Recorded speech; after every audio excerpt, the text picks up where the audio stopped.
me and Jim Ross were watching this podcast, kind of like mine, and it was this dark emo kid who had this Chris Canyon Martis t-shirt on. What? Chris Canyon? What? And I couldn't believe it. On the back, it had Matt Taven. I don't even know where you get one of those. What? The Purple Warrior from DCW, Danny Vallow, Dill Von Satin, Dylan, whatever the hell you want to call him. And then his partner in crime, one of the biggest AEW marks I've ever seen.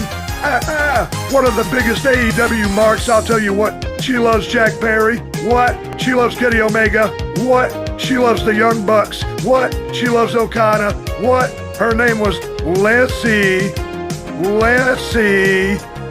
Oh my God, it was the Talkin Wrasslin podcast, and you're all about to take a listen to it right now. Oh, hell yeah.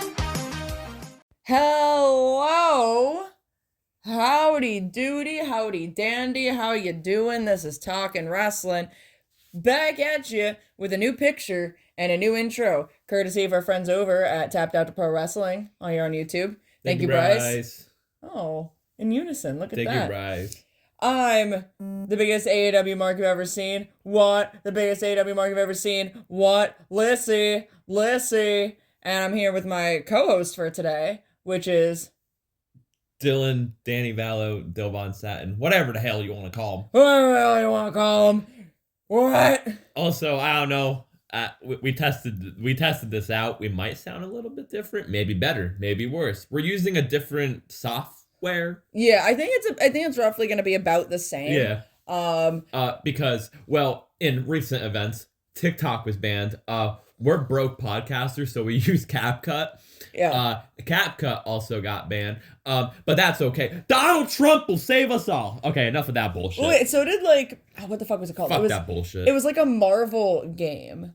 Also got banned. There was a couple things. The same thing came up with granted, CapCut was I hate to say understandable because it's not understandable, but I understand why CapCut got roped into it because CapCut and TikTok are the same. Yeah. They're one and the same kind of. So I wasn't exactly Wait, hold on, I'm sorry.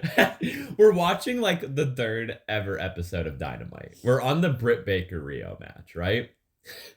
Someone has a big cut out fucking head of Ted Turner in the crowd. Well, you know what that reminds me of? That there was probably, I mean, granted, this wasn't the first, the third episode that we went or anything like that, but when we went to our first AEW show with Damon and that was the TBS debut. That was the TBS debut. And this motherfucker walked back to our car, because we were all in different seats. Yeah. Walked back to our car with a giant Cody Rhodes head. Well, because they had the giant Cody Rhodes head. They had a giant T-Pain head for the fucking TBS show that they were doing. But then they also had large cutout heads of Dave LaGreca from Busted Open. And I thought that was even funny. So yeah, this motherfucker comes back with this giant Cody Rhodes head. We're driving home from, where the fuck? Was this Newark? Yeah. Yeah, this was Newark. And this dude was fucking riding my ass on the highway. And I was like, why the fuck is this guy on my ass? There was no one around us. And Damon takes the fucking Cody Rhodes head and puts it in my back window. So the dude riding my ass got a good old glimpse of Cody Rhodes as he was on my ass. Then the dude passes me as a fucking cop. Fucking cop. But he couldn't have pulled me over because we had an American Patriot in the car. We had an American Patriot. But yeah, so back to CapCut, TikTok, Donald Trump trying to save everyone. I'm not being quiet anymore. Fuck this bullshit. I was a little surprised, to say the least, that CapCut got taken down. Again, it was tied in with TikTok, so it wasn't the biggest shock of just well, I guess I get it. But also, it's a fucking editing software. I mean, I know that there's videos and stuff that you can view on there, but I don't know, I've never gone on CapCut to view videos. I've always done it to, make edits and do the podcast and shit. All I will say on this is, because we're not trying to get too fucking political or anything, all I will say is, there is horrible things going on in the world. School shootings, California's burning, people's rights are getting taken away, but you know what? Let's ban TikTok. I can go on an entire political tangent about this. And everyone that falls for it, if the people that fall for it, if he fucking reinstates TikTok, everyone that falls for it and goes, oh my god, he saved it, you're a fucking idiot. Yeah, he was the one who was trying to take it away back in 2020. Yeah. He's the one who started this whole fucking debacle. And now he's cleaning up the mess to make himself look like the hero. It's fucking stupid. It's ridiculous. And again, I can go on a whole political tangent about this, but I'm not going to. Just for the sake of time and the sake of my own sanity. But basically, all I will say with this is if you think TikTok getting taken away and banned in the United States was like a good thing and a win, and all the fucking boomers going, oh, get out there and get a real job now, these kids have to get a real fucking job. Like, genuinely, you have no fucking idea what you're talking about. A lot of the fucking influencers on there just fucking lost their job. Over 7 billion people that were using the fucking maybe not 7 billion people, but yeah, it wasn't. Yeah, I mean, not 7 billion. It wasn't that much. It wasn't the whole world. It wasn't but the whole world. A lot of fucking Relax. people. Yeah, a lot of fucking people just lost their fucking jobs and how they made money and provided for their families. So I don't know how you really differentiate the difference between the entertainment on TikTok being any different from the entertainment on YouTube, on reality TV shows, even on just TV in general. You could even look at it as like in a wrestling standpoint of just these people go out there and they entertain us and take our mind off of things for a while. So if you really see online influencers any different from the reality TV show stars and athletes and like anything like that, you're a fucking moron. And you're an idiot if you think this is a good thing, because it was just a very clear act to show how quickly the government can take any sort of right away from you. And if you're for the ban of TikTok but not for gun control, then it's not about the amendment rights to you. It's about something fucking a lot goddamn stupider. And I want no fucking part in partaking in any sort of conversation with you about it. However, with that being said, we have a new editing platform. So we are now using InShot. I've used InShot before for like photo editing and stuff. We're not sponsored. No, not sponsored. It's not sponsored. Absolutely not. But I've used InShot before for like photo editing before, and I like it. It's pretty user friendly and whatnot. So I kind of forgot you could do videos on it. So re-downloaded InShot on my new phone because I haven't used it in a hot minute, and we're gonna see how this goes. So it seems pretty similar to CapCut, at least for the basic stuff that we're doing for the podcast. So I don't think it's gonna be anything like, crazy or, wild or anything like that. But anyway, with that all being said, give me these notes, because we might as well just get on into it, right? Yeah, it is recording. Yeah. So as it records, like the red part is what it's already recorded over. I see that. So yeah, it's a little different in like that. The actual appearance just wise. Looking at the screen, because sometimes I like looking over. I was trying to look to see what the time was. It's down there. It's very time's small. Still at the bottom. Yeah, it was We've very. Been going for a couple minutes now, but because I just like looking to see sometimes how long we go. Yeah, but anyway. It's not going to be a crazy long episode. We don't really have a whole heck of a lot to talk about. Yeah, we're recording this on a Sunday. Yeah. So we'll give a little sneak preview of episode 51, which will be next week's episode. We will be talking about GCW at the Hammerstein Ballroom next episode. Mm-hmm. It was originally going to be put into this episode, but it's snowing. Lissy called off from work because she's bad. No, the roads are horrible over here. Yeah, I called off of work because even just our side roads, like around our apartment, are literally sheets of ice and covered in snow. And it's supposed to get even worse by the time I was supposed to go into work. Right now it's like 11:50 in the morning. I'm supposed to be going into work for like 3:00, so I'd have to leave around 2, and it's supposed to be getting worse by then. So I am not risking it. Since we moved, I'm about 20-ish minutes away from work now instead of 10. So it's definitely a much larger jump, and the area that we're in is a bit of a higher elevation. Yeah. So it typically tends to get hit harder up here. So I'm not risking it. Oh, I should text my dad and tell him I'm not going to work. Yeah. Well, I'll text him when we're done. Yeah. I'll text him when we're done recording. Because he told me like to let him know when I got home or when I got there safely. I was like, look, if it's bad enough, I'm just calling off. Like, yeah. Just so you know. So just let him know that so he's aware. Anyway, back to the podcast. We have not a whole heck of a lot to talk about. We got a little bit of wrestling news and stuff. We got a little bit of Raw and stuff. We got a little bit of Dynamite and stuff. A little bit of Collision and stuff. Then we got the rest of the week and stuff. Yeah. So Yeah. So we'll start this off with Dylan. How's your week been? All right. Anything fun, interesting, enthusiastic? Not really. No. No, not really. Nothing enjoyable to talk about? No, not really. No. Yeah. Same old, same old. Same old, same old. All right. Well, I mean, I guess I get that. I don't really have too much crazy stuff that happened this week either. We did go over Dylan's grandparents yesterday for a game night. With his family, like his mom, dad, brother, sister, grandparents, all the fun stuff like that. And that was fun. That was cool. Yeah. We had a good time. I saw his brother at a gas station with Sheetz. You know, there's a lot of Sheetz, so I don't have to really be super particular about that. But saw him at a Sheetz on my way to work before we went over later on, and we made this plan to jump Dylan because Dylan wouldn't let me get chicken wing dip the other night. So, needless to say, that plan did not go through into fruition. However, that can happen. You could. He knows where we live. Yeah. All right, let's just get straight into this shit. Starting with Corey Graves not happy being demoted to NXT. Screenshot. Then he tweeted on saying, "I have a lot to say, so tune in to NXT." And then it was reported that he wasn't going to be on NXT. He was not on NXT. Yeah. So I don't know if you want to pull that screenshot up and kind of explain to the people as I readjust myself. So as people know, if you don't know, that's not it. I gotta find it. That's it. Yeah. As you know, so Raw now has McAfee and Cole. That's the Raw announce team. The SmackDown announce team is Wade Barrett and Joe Testieroni.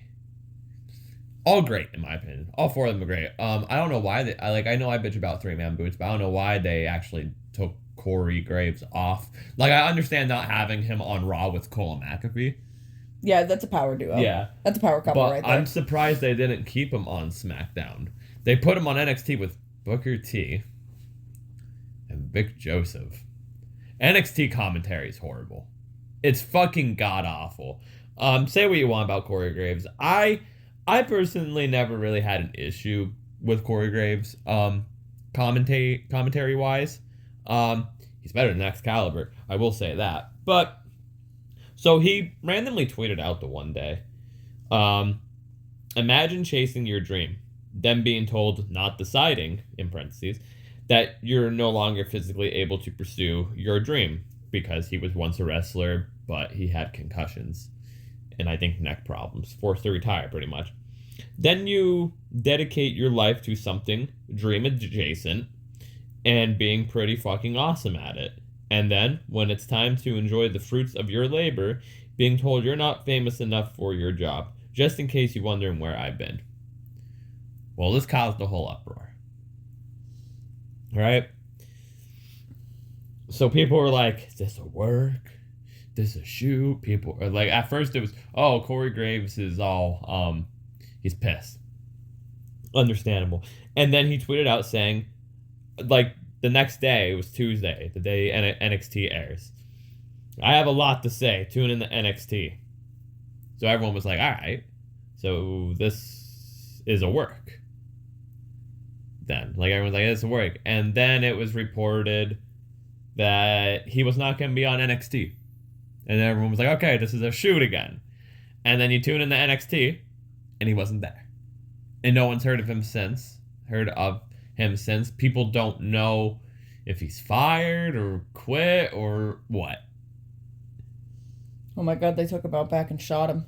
They probably did. They took him out back and fucking shot him. What do you think about all this, Lizzie? Here's the thing. I never necessarily had an issue with Corey Graves. I do know that, what I saw of, like, issue taking was a couple people thought a lot of calls he made, or some calls he was making in bad taste. The largest one was when, I believe it was the Saudi Arabia show, and Sami Zayn came out, and Corey Graves not alluded, but said that he's always virtue signaling, and basically people correlated that a lot with the tragedies and genocide and everything going on over in Palestine. Which, like... happening. Oh, can't call. Hold on. No. All right, sorry about that. There was just some stuff to do with some work, with work and whatnot. Anyway, we were talking about how the only thing I've ever seen of people taking issue with Corey Graves mainly was the Sami Zayn virtue signaling call that he said in, I believe it was Saudi Arabia. You can correct me if I'm wrong about that. In reference to Sami consistently like posting, but incognito posting about Palestine and the genocide going over there, and, you know, protesting to free Palestine and to call for a ceasefire. And a lot of people took that in really bad taste. What did he say exactly? He said something along the lines of, well, Sami Zayn's no stranger to virtue signaling, or something along those lines, basically. And a lot of people were rebuttaling back with that, saying, maybe just missing. I'm sorry to cut you off. Maybe I'm just missing something. So feel free to correct me, but how is that offensive? So when he came in, or when he was going through his entrance in Saudi Arabia, he was wearing, I don't know the proper name for it, so I do apologize. I believe he was wearing like a scarf or some sort of article of clothing that was with the Palestinian culture.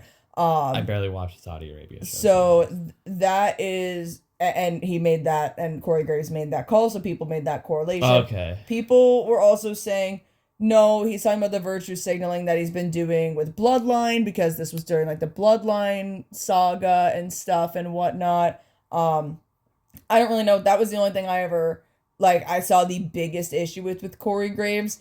I don't recall seeing anything else. That's just Twitter drama. I mean, if it was in reference to Sami, like, posting pictures with, like, a bracelet that says, like, Save Palestine or Free Palestine, or this, that, and the other thing, I think that is in bad taste, and that's terrible to say. However, in this point, collectively, that is the most I've seen of people say anything negative about his commentary. I always saw that in, like, passing and just never really understood, because no one ever provided context. Yeah. So that's why I was very confused of, like, how is that bad? Luckily, the people on my side of Twitter, because it honestly wouldn't have been something that I would have picked up. Because I don't think that they even mentioned it on WWE TV, or the Saudi Arabia show, whatever it was. I don't think they mentioned it of saying, like, whatever garment he was wearing that was, like, of a Palestinian culture. I obviously, I don't think that they would. But people online were saying, like, oh, Sami Zayn wearing this, which is, you know, within the Palestinian culture, and is X, Y, and Z, like, giving, like, a little history lesson about it, basically. So people were, like, you know, quick to point that out. And then, you know, people were quick to point out the call and how, like, distasteful it seemed in it and everything. And then people on my side of Twitter genuinely will provide context, because 9 times out of 10 people who on my side are asking of, like, I don't understand, like, what is going on. It's people that genuinely do not understand what's going on and wants to be educated on the situation. And people are very open to educating people. So that's one of the reasons why I appreciate my side of Twitter. Because even though some people on my side of Twitter can be a little wild sometimes, for the most part, everyone's pretty honed in with each other and keeping people up to speed and educated, and, you know, understanding situations and why people might think one thing or might think the other. Going back to Corey Graves, though, I never personally had an crazy issue with him. To me, I don't think Corey Graves was ever really a bad announcer or a bad commentator. He definitely was not anywhere near my favorite of a commentator. Well, yeah. But he was solid at what he did. I can listen to him. Yeah, I can listen to him. I never really took too many issues with him. That is what it is. You know what I mean? But the thing is, like, I like Michael Cole a lot better. I like Pat McAfee a lot better. People hate Pat McAfee. Yeah, people, you either love Pat, you hate Pat. I love Pat. But I like Pat because Pat, to me, is that fan commentator. You know what I mean? He has, like, a fan sense to him, where, like, if I was a commentator, I'd probably be doing the same fucking shit as Pat McAfee. No, people just hate Pat McAfee because he's Pat McAfee. And it's like, y'all fucking suck. I mean, don't get me wrong, I've seen Pat McAfee say some questionable, not great things. I will say that much. He gets wild at times. But if we're going to look at this on a professional standpoint of just listening to their commentary, I like him as a commentator. This match is ass. Can you leave Jack Perry alone for 5 fucking seconds? This match is so fucking bad. It's the Lucha Bros versus Marco Stunt and Jack Perry. Jungle Boy. It's fucking ass. No, he was Jungle Boy at this time. Bro, they were all of them fumbling over their fucking feet. Holy fuck. That's fuck. Continue. But anyway, I will go and say kind of the same thing that I have said genuinely before is I do think people should be allowed to say whatever they want to say. If you don't want to work with a certain person, I wouldn't want to fucking work with Booker T. I don't want to fucking work with Booker T. His commentary is the worst. Booker T is the worst. And honestly, I think AEW commentators are better than Booker T. Booker T is so fucking bad. Yeah, Booker T's bad. It's fucking horrible. He doesn't know what he's talking about 90% of the fucking time. It's fucking horrible. Like, I firmly believe, going back to the same thing that like we talked about eons ago with, and you could say it's different, whatever, but going back to the Young Bucks and CM Punk and everything, I think that in your job, especially when it's an entertainment value, if you don't want to work with a certain person, you don't have to work with that fucking person. You shouldn't be forced to work with that type of person. And I get it, in any other job, it's like, well, you're gonna have coworkers you don't like, you have to get along with them and whatnot. But when it comes to an entertainment value, I do think that there is some underlying difference where, I don't know, like, if I were to watch Corey Graves forcibly against his will call commentary with Booker T, we don't know if it's like a Booker T problem. Well, let's just say hypothetically speaking, because I think Booker T's the worst fucking commentator. Corey Graves and Michael Cole can hate each other. Who knows? That's true. But if I had to sit there and listen to someone who kind of knows what they're talking about against someone who doesn't know what they're talking about, I would be fucking pissed. I'd be like, why the fuck is this on my TV? This isn't good. I'm not enjoying this.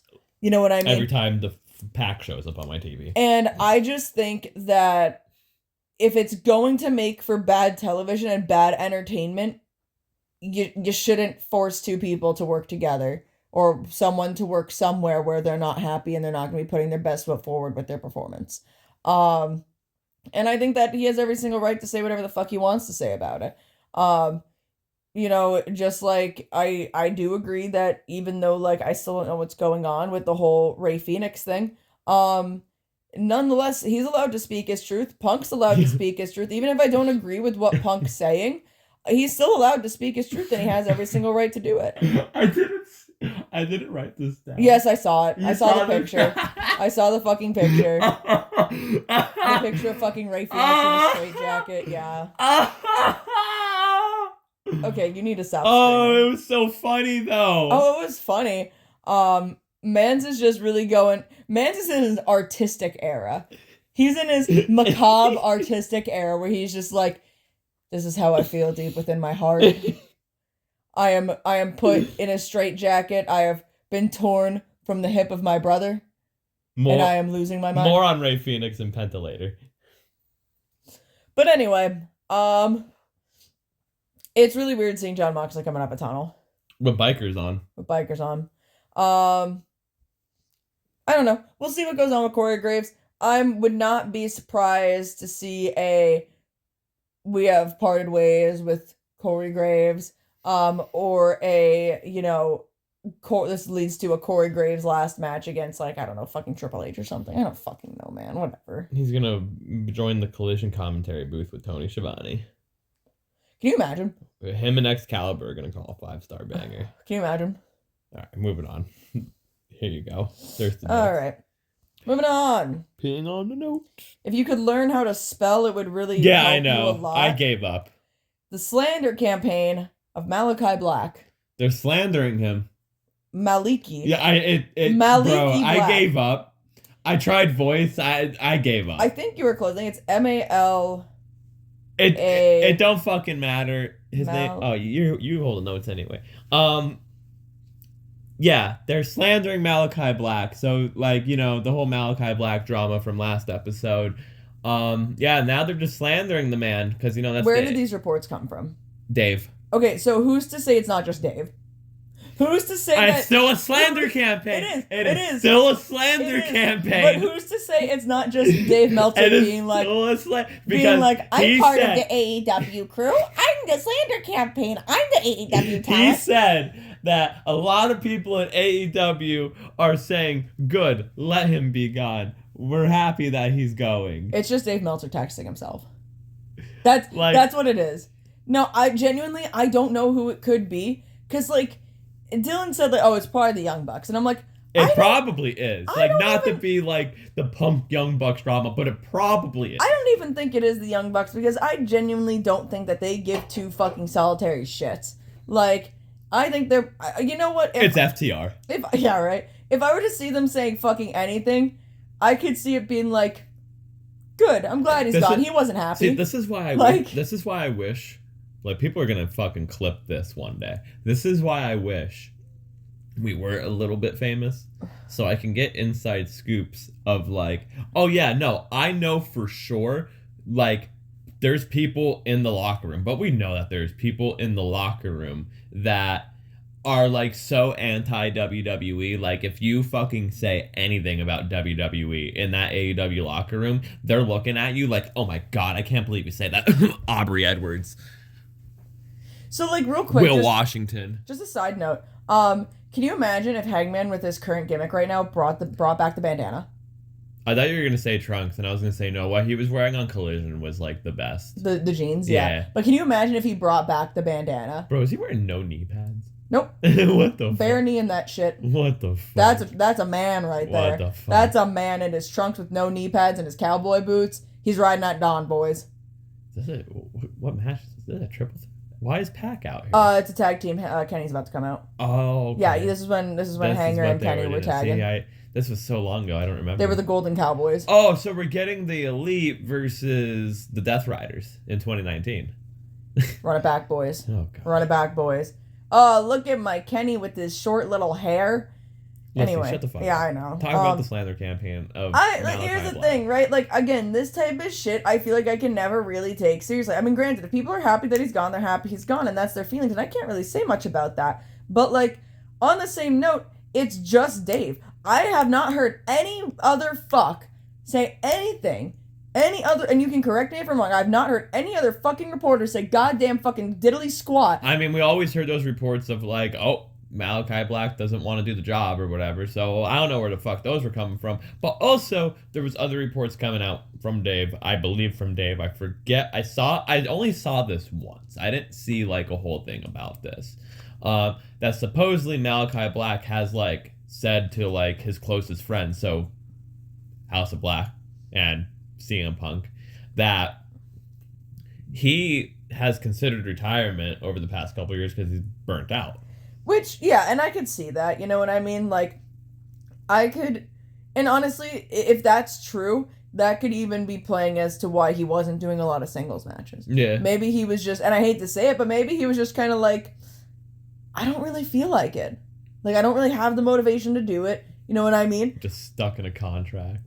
Yeah, and, maybe that was just the thing where maybe, he got released from WWE, NXT, whichever, and he was like, you know what, let's go over to this other wrestling promotion, it's really taken off, and this is where, and again, I don't think that AEW, fumbled House of Black.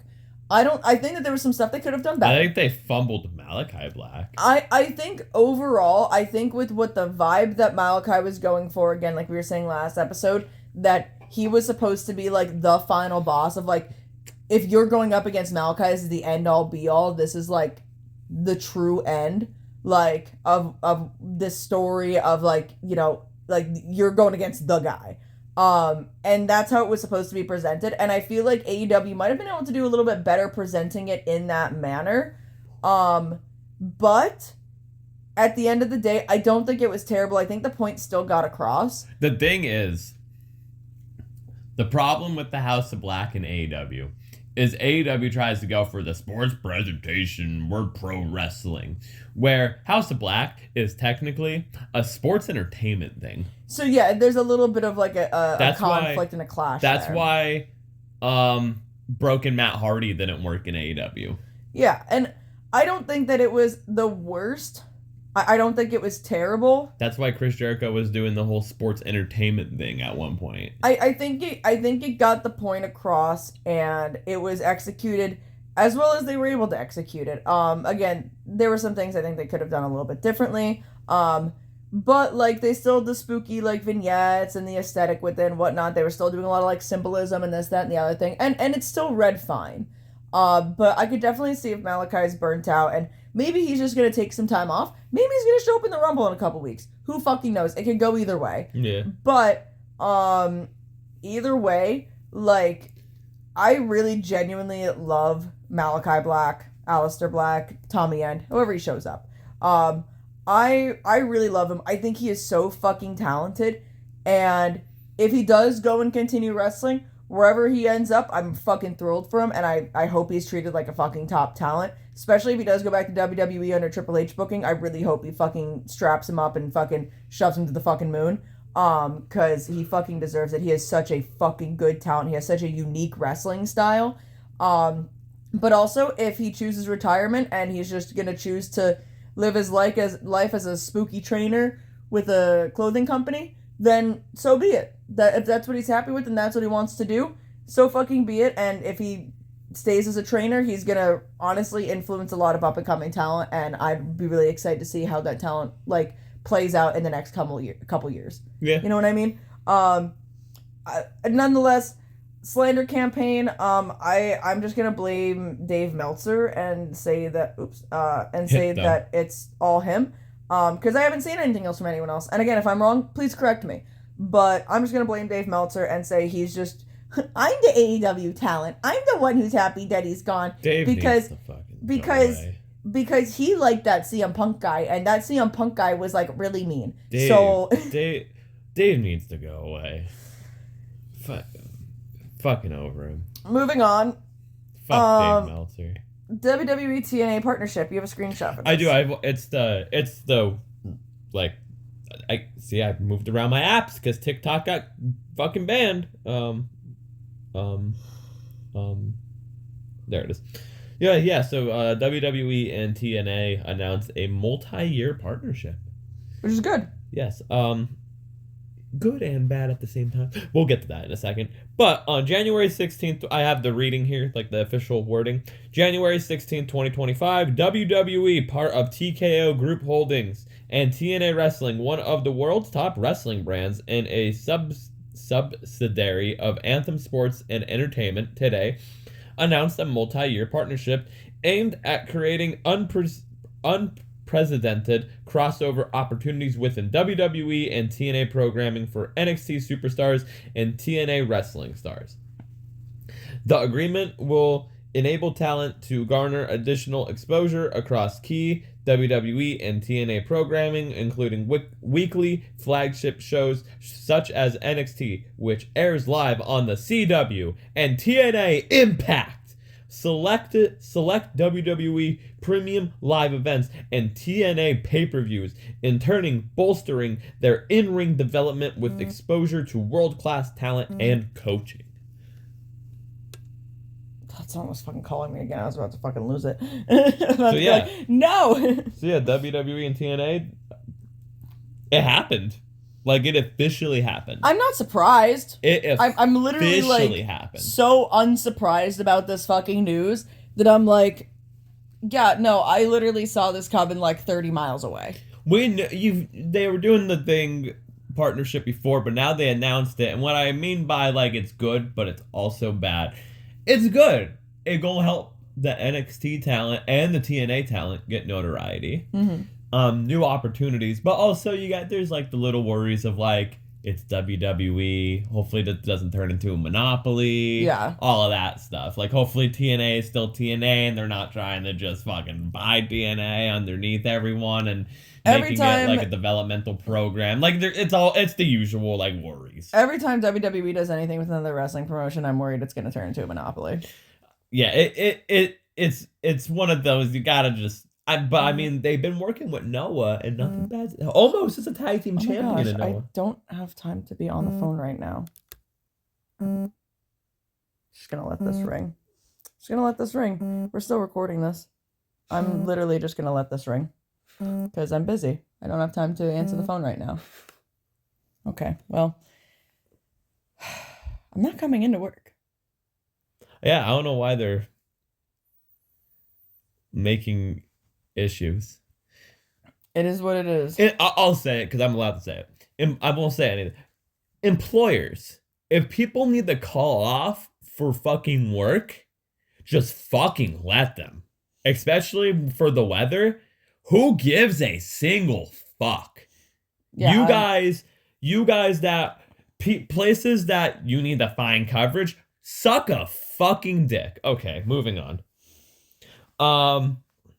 There's those classic worries of, well, we got to see what happens. But also, it makes me a little like, what's going on here? Because, like,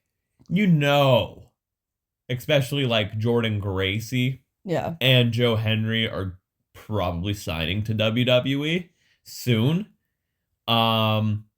What happens to them in that partnership if they leave TNA and go to, like, you know what I mean? Well, I'm wondering if there's even going to be like much of like a difference, you know what I mean? Like if they end up signing and going to WWE. I think it's just more crossover stuff. Yeah, I think it's going to be more crossover stuff. I think it's going to be like you're still going to be on the WWE brand, but like you could have TNA talent come over. Like it's crazy. WWE NXT Twitter, they promoted TNA Genesis, their pay-per-view coming up. And the main event is Joe Henry versus Nick Nemeth of Dolph Ziggler. Yeah. So, and like they promoted it. Like they were like, check this out tonight. Like it wasn't just like we're gonna retweet this. It was like, check this out, TNA Wrestling Genesis tonight. This is where you can find it. Yeah. It was like, whoa, kind of crazy. Seeing that from a WWE Twitter. Yeah. Anyway, moving on. All right, I'm the host. That's right. Sorry, I'm just like pissed off now. But all right, moving on into Raw. CM Punk is over AF, chanting his name even before they knew it was him. What was this about? Raw opens up and the car was pulling up. Oh, and yeah. They were chanting his name, and I even said to Lissy, I was like, watch what it if not. Not yeah, him? like what is not even him, and it was him. I was like, they didn't even know it was him. No, actually no, because WWE events really don't really do this. But it's like, what if they were like, oh, we're starting off hearing from CM Punk tonight? I know that there was like rumors on Twitter and stuff, but like at the same time, like, bro, you didn't even know that. Like they could have been like faking. That could have been The Rock. What if it was Andrade? That'd been funny. Where's Andrade been? Dude, is he on SmackDown? Yeah, he's doing stuff on SmackDown. Okay. But like, he's so over. And then it led into him announcing or Seth coming out. They're all in the Rumble. The Rumble's fucking stacked. Yeah. Punk was calling out Cena. Rey Mysterio's in the Rumble now. Oh my God, Rey's in it? Yeah. Jesus fucking Christ. The Rumble is fucking stacked this year. Drew's in it. Jey Uso, Punk, Cena, Orton probably. Star set. Yeah, I think Roman. I got a text message from Corey last night, and all it said was, that Randy Orton Rumble return's gonna hit like crack.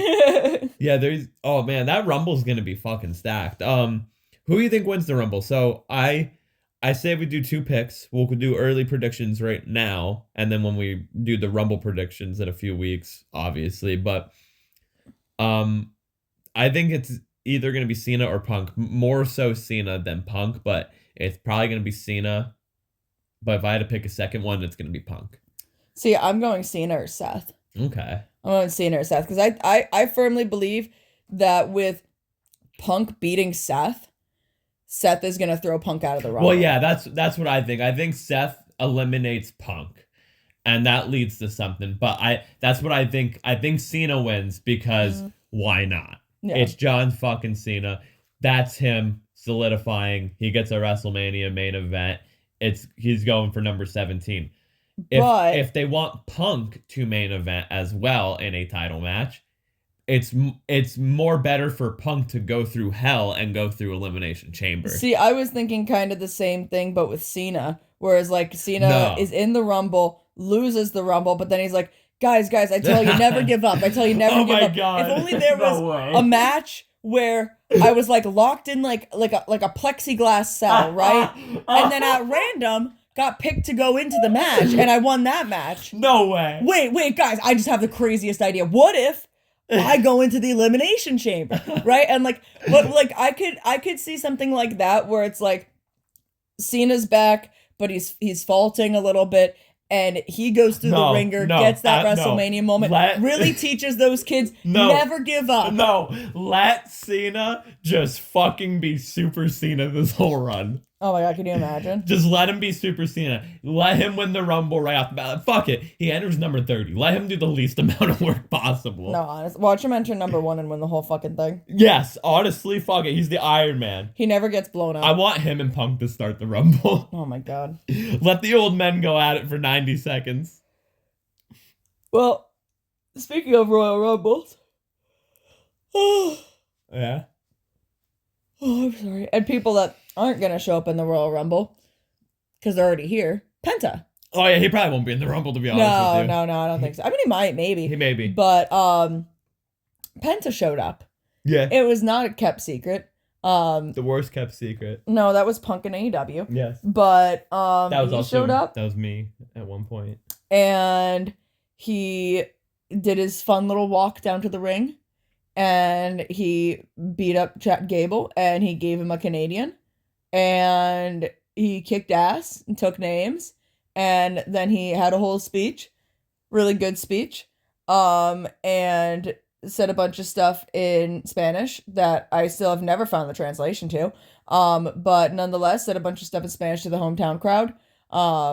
So, I watched this match back. Mm-hmm. I didn't tell you about this. Because I was listening to a podcast, and I was also talking to a little birdie, and we were discussing it. And I was like, okay, I'm going to watch this match back. Does that little birdie go, yes, thank you? No. Oh. No. This little birdie gets hit in the head with chairs a lot. Oh. And we were talking about a portion of a podcast we like to enjoy. Yeah. I'm not trying to give away much. But I am at the same time. But so I went back and watched this match. Penta's the new Tom McGee, and Bryce is the only one that probably fucking understands what I'm saying by that. Yeah, I don't know what you're talking about. So Tom McGee is this wrestler that he had a match against Bret Hart at like a house show or whatever. And the match was so fucking good. So good. It blew everyone away. But then he had other matches that were shit, like bad and stuff. Come out to find it. Everyone thought Tom McGee was going to be like the second coming of Hulk Hogan. Come out to find it. Tom McGee wasn't actually that good, and Bret Hart just made him look good. It was good for a Penta match and great for a Chad Gable match. It was a pretty good debut. I'm not knocking him. Pretty good debut. There was a few things wrong. Penta went for a right-sided headlock right off the bat instead of a left-sided headlock. But isn't that like it's common in lucha, yes, and stuff. But there's the argument that I don't feel like getting into it, luchador, but you're wrestling in America. Yeah, I know. We won't get into that. But watching the match back, there is certain things that I've seen Penta do that looked like shit that all of a sudden looked good. Now, I want to see another Penta match. I want to see who he wrestles. Like, fuck, who's like a shitty wrestler? Give me The Miz. I know The Miz is actually good. The Miz is good. Give me, let him wrestle Tozawa or some shit because I think Chad Gable did make him look good on certain things. Especially that fucking Canadian Destroyer. I wish that was the finish. But in other words, I think Penta might end up like Tom McGee. I'm excited to see what happens to Penta, but if I'm just being honest, and again, watching it, I watched it as a fan the first time. I enjoyed it. But then I went back and watched it as a quote-unquote worker. And was like, yeah, I understand where all these people are coming from telling me about this. Because I see it now. Well, okay. Yeah, that's kind of like my weird scientific breakdown of it. In other words, there's some things that people to a naked eye, some people will notice it's not pretty. That's not the right way it's supposed to be. You didn't even probably notice that he went for a right-sided headlock. No, You probably I didn't don't even pay notice. attention to that. You probably didn't even notice. Me and this guy that likes getting hit with chairs were texting back and forth when he was making his entrance. And he was like, "Oh shit, like he looks really good." He's like, "I don't know if anything has really changed, like what he's done or anything, but like, or if he goes, I don't know if it's just the camera work or what." And then the bell rang, and at the same time, we were texting each other this. But he sent it to me like 2 seconds before I did. He's like, he went for a right-sided headlock. Because we both noticed, I noticed it. I'm sorry, but like, I just have to say this. Chris Jericho's Painmaker makeup is fucking terrible. Oh, it's bad. It's so bad. It's bad. It is so fucking terrible. Like, I get it that like the Painmaker was like cool and everything, but like, It's probably one of the last good things he did. God, it's such a fucking... That looks terrible! Well, that's like when he was like fat as fuck. Is it supposed to be like a fucking Alice Cooper vibe? Yeah. Is that what he went for? It's literally like Alice Cooper, yes. Well, he could have done it a lot better. He looks like Alice Cooper now. Okay, well, anyway, let's move on to Dynamite. But are you getting where I'm coming from? I'm getting where you're coming from, kind of, yeah. Yeah, all right. Bryce won. I hope Bryce pops on the Tom McGee comment. Tom McGee! He's going to comment, he's going to go, yes! Oh my god! Yo, you're so right! Yo! I never thought about... No, dude, for real, though. Yes, Diva, work. Pop that pussy, bitch. Let's go. Bryce, comment that, please. All right. He's gonna get kicked off of YouTube. Moving into Dynamite. So we had the MJF and the Jeff Jarrett feud, and let me tell you that they say shit a lot. They say shit a lot, and they use Owen Hart, and man, it was weird. Hopefully people okayed it, but it was just really fucking weird. And I do understand where people are coming from of like, yes, Martha Hart won't put Owen Hart in the WWE Hall of Fame. Again, understandable. But yes, she'll allow them to use his name for heat. Like, here's the thing, right? Like, I understand. Like, I get that. But also, he didn't... I'm sure it was okayed. MJF didn't say anything bad about Owen. Yeah. He said bad things about Jeff Jarrett. Oh, things... I mean, everyone talk... Like, remember... I don't know if you ever seen the video, but it was a Randy Orton promo to Rey Mysterio, and he was like... You know where Eddie's at? He's in hell. He's in hell. Like, he's not up there. He's down there. Like, yeah, that's bad. Yeah, no. He didn't say anything bad about Owen. He literally just said, like, Jeff Jarrett, you're riding the coattails of your dead friend because, like, you're a fucking shitbag. I'm not gonna lie. There was some truth on both sides. No. As a mark, there was a lot of truth on both sides, especially comments made about Jeff Jarrett starting TNA. Yeah. And I really enjoyed the comments of it popped me. You'll know what a generation talent and a gold medalist tastes like or whatever. Yeah. That shit was nuts, bro. I'm excited though, because again, either way, this match is gonna be fucking good. Yeah. I think their styles are gonna like harmonize very well together, and I'm excited to see it. Yeah. What are you looking at? I'm seeing how much time we were in. Okay, well, let's move on to Toni Storm will face Mariah May for the women's title at Grand Slam. Dylan has a conspiracy theory about Toni Storm. She's faking it all. Yeah, let's start with Grand Slam first. So supposedly Grand Slam is going to be like a weird collision episode now. It's not going to be a pay-per-view. I don't know. That's what people Grand Slam was never a pay-per-view. Yeah, but they were saying it was going to be a pay-per-view in Australia because this is the Australia show. Oh, sure. But now it's just going to be taking place on like TV Max or whatever. As it has been. In collision time slot on a Saturday at 8 o'clock. So here on the East Coast, Eastern time, That's 8 o'clock. So we're supposedly going to be on a tape delay, which is just very odd of what they're doing. I don't know what they're doing. I don't know what happened, but I think it was just AEW trying to go too big too fast type of thing. That's why they're scaling back a little bit. Anyway, yeah, so we're getting Toni Storm, Mariah May, because there was the gauntlet match, the Casino Gauntlet, women's style. Toni Storm wins. She becomes #1 contender.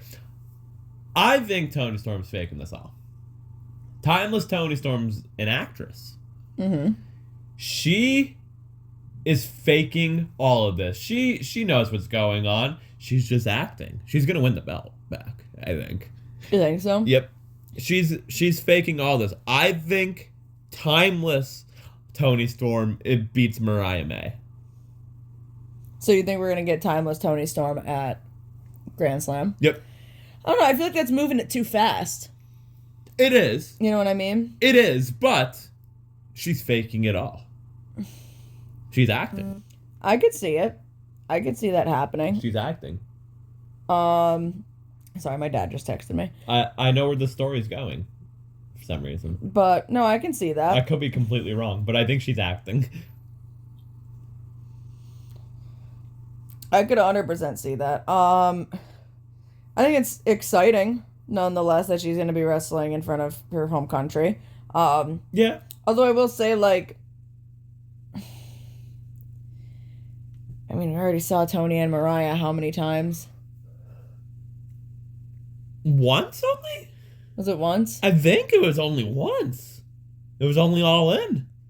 Oh, right. I'm thinking, I don't know why. I'm thinking about her feud with Jamie Hayter. Yeah. But... Like, counting only AEW, I think only once. Yeah. So, I mean, all right. I guess we can continue the story, but I'm just like... It's been long enough, if you think about it. Like, yeah. September, October, November, December, January, February. 6 months for the second match. Okay. That's the way to do it. All right. No, that's fair. That's the way to do it. That's fair. I just think it's a little quick with Toni Storm coming back in and immediately going back to Mariah. I think it seems a little bit quick because she went away for a bit. Yeah. Mariah was just doing whatever. And then Toni came back, and all of a sudden she's #1 contender. She's been back like 3 weeks. Yeah. So, I do understand that, but I think they have the third match down the line. Blow-off match. Texas Death Match. Oh, can you imagine, though? Something like that. Can you fucking imagine? That'd be sick. All right, let's move on to Collision. Hangman versus Christopher Daniels, and what is to believe Christopher Daniels' final match. We didn't watch that poopy 12-man tag. Fuck that shit. This is the only thing we watched from Collision. We watched a one-sided Texas Death match. Christopher Daniels died. Christopher Daniels got murdered. He was bleeding from his head neck. He was getting his ass kicked.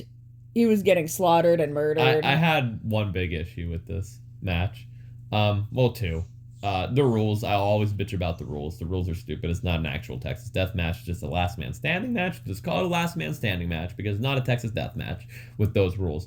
And number two, why the fuck was the crowd fucking chanting for the heel to go one more time, and drop the babyface, who is fucking an old man, battered and bloodied, a respectful legend in the business, to drop on his neck one more time?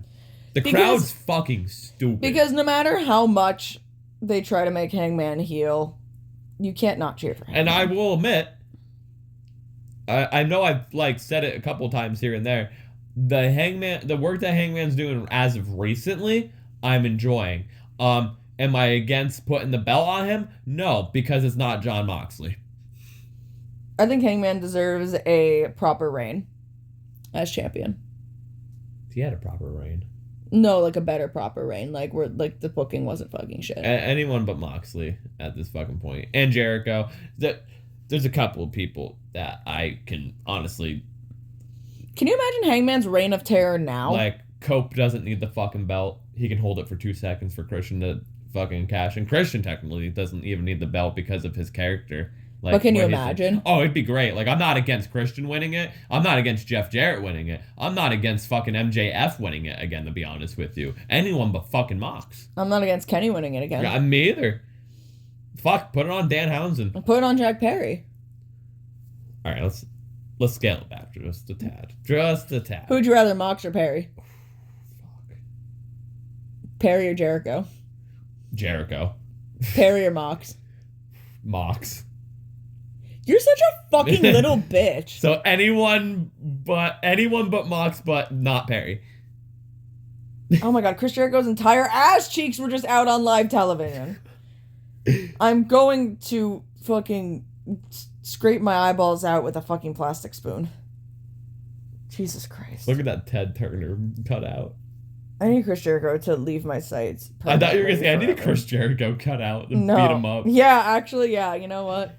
I agree. Anyway. But no, the Hangman and Daniels match was fucking great. I love Christopher Daniels, and as far as we know, this is his last match. The Bucks even changed their bio on Twitter to like, "Thanks for everything, wrestling dad." And I'm like, oh. Everyone was tweeting out saying thank you, Christopher Daniels. Oh yeah, what a way to go out. Bro, he just fucking went out with a bang. This is a no disqualification match, and they have fucking rope breaks. This is dumb as hell. Anyway, let's take this into a wrestler of the week who I have no fucking idea who to pick. We're already there. Goddamn, this is a quick episode. Yeah. It's like that X-Pac episode we did that was like under an hour long. It's a quick episode. I'm in a bad mood now, so yay. Yay. God, I don't even know. I wasn't expecting to record this today. I mean, I never know who my wrestler of the week's gonna be. I'll pull up the Instagram just in case. So I really wasn't thinking about it. Let's see. Who's a wrestler that I thoroughly enjoy that we haven't talked about that we can talk about? Technically I can't talk about that person because we already talked about that person. Can't talk about that person because we already talked about that person. Ooh, I also can't talk about that person because we already talked about that person. Let's see, big one. I don't fucking know my big dog dude buddy friend. Oh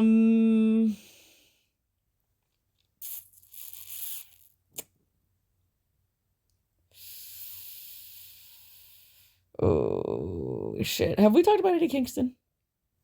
I don't think so. I feel like I haven't seen him. No, I don't think we have talked about Eddie. No, we have not. Well, let's talk about fucking Eddie Kingston because you know what, Eddie Kingston, I've been seeing a little bit more posts about him. He's been like in like like physical therapy rehab type of thing, with his leg and whatnot, and hopefully we'll be back soon enough, probably around like June-ish time, I would think. Bet. June or July. So yeah, let's talk about Eddie Kingston. Okay. What's your introduction to Eddie Kingston? My introduction to Eddie Kingston was the tag team match between the Young Bucks and Moxley and Eddie Kingston when Eddie Kingston and Mox stole the Young Bucks Air Dior's. And I was like, not only was I like, yo, these guys are funny because they're pressed about their fucking shoes, but these guys are funny because they stole these motherfuckers' shoes. That's pretty fucking good. That was my first introduction. My introduction to Eddie Kingston was a Shakara CD or DVD. I forget where I got it from. I want to say Bryce, but I don't think it was Bryce. But it had an Eddie Kingston and Mike Quackenbush match on. Okay. Big pop for Mike Quacken. No, fuck him. But yeah, it was a Shakara thing. So that was my introduction to Eddie Kingston, and then CZW as well. And then I saw a very fucking brutal match against him and Claudio. Okay. And then he showed up in NWA in 2019 when NWA was really good. And then he kind of like disappeared for a little bit because of the pandemic. He thought about retiring, and then he showed up in AEW, and I was like, oh hell yeah, good for him. I remember seeing like not when it happened, but later on seeing his first promo, and I was like, I love that this dude just ran out and started yapping. Mm-hmm. I love that about him. But I was like, good for him. I'm glad Eddie Kingston is on a big stage. He deserves to be on a big stage, and he's been underrated in AEW. Favorite Eddie Kingston match? Mine is him and Punk at Full Gear. That was a good one. The realism in that match. And also, anytime he has a match against Claudio is really good. Yeah. I mean, I know it might be a bit of a cop-out, but I really liked the, oh, what the fuck was it? The War Games match? Or Blood and Guts match? Was it that Eddie was in with, because he was teaming with Claudio and Mox, and he was teaming with Blackpool Combat Club. Yeah. And I really liked that match specifically for the ending of the storytelling of Eddie about to get the win, but Claudio got the win for the team. Yeah. Like, I really like that a lot. And also, I love a gimmick match. Also, so I'd say that, or any like him and Danielson. Eddie, yeah, him and Danielson. Eddie's always had like even great moments too, like the fucking he's gonna go set Jericho on fire. Yeah, all bloody. We have a figure of that. We do. Redeem these nuts. Yeah. Eddie Kingston's wild. His most recent one was him blowing up Tony Schiavone and Matt Menard's phone. Yeah. I fucking love him. I love the way he cuts promos because he really makes me believe that he doesn't know what a promo is. He just talks. And that he just been talking. My favorite Eddie Kingston moment, I think it's from like Being the Elite. The cookie promo? Yeah, that was from Being the Elite. Yeah, the cookie. He was doing a promo class. It's promo class. Eddie, cut a promo on this cookie. Bro, they would give him random shit. It was a skit for a while. They'd give him random shit to cut promos. Yeah. Like, I think he cut a promo on a bag of Sour Patch Kids once or something. Like, the cookie one's just the funniest though. Oh, I also I forget like what feud it was, but he's sitting backstage. Eddie, I want this cake. Oh my god! Yeah. No, it was 2.0, I think, came up to him, and I don't remember if they were trying to recruit him or what they were doing, and he was like, I want this cake. Yeah, a piece of cake from, and it was like, if I remember correctly, it was like the funniest fucking thing, because like, it was just like a black table and a black wall, it was like a black fucking room, there's just the two of them, or the three of them, and then there's just a single plate with a single slice of cake on it. My favorite thing about Eddie Kingston as well is because he's literally just like everyone else. Yeah. All these wrestling marks. He is a huge mark of Japanese wrestling. He's a huge mark. He's just some dude give him who likes to beat Misawa. the shit out of people. Give him Kawada. Give him Kabashi. Give him Jun Akiyama, bro. Mm-hmm. Like, bro, him versus Jun Akiyama was real. It wasn't like the best thing ever because Jun Akiyama's like 60 years old, but like it was still like wild to see. It was really cool, like of like, you know what would be a really fucking wild match to see, and I kind of want to see it. Mm-hmm. Samoa Joe versus Eddie Kingston. Oh, I would kill for that match. Yeah. Meat. But like Eddie Kingston's nuts. I love it. Oh god, I forgot about Jake Hager. Yeah, for the so like when Eddie Kingston does the machine gun chops, he yells Kobo. I used to do that because he used to do it. But yeah, I just love Eddie Kingston. Yeah. I'm glad you picked him. That fun one. Got any more questions for me? I know it's pretty quick, but I'm in a pissed off mood now. I need to see what the fuck's going on my phone. No, I think that was it. My fucking phone keeps blowing up with text messages. It's a very short episode today, but it's okay. We'll make it up to everyone. Yeah. So our 1 year anniversary is coming up. Technically next week's the 1 year anniversary. Yeah.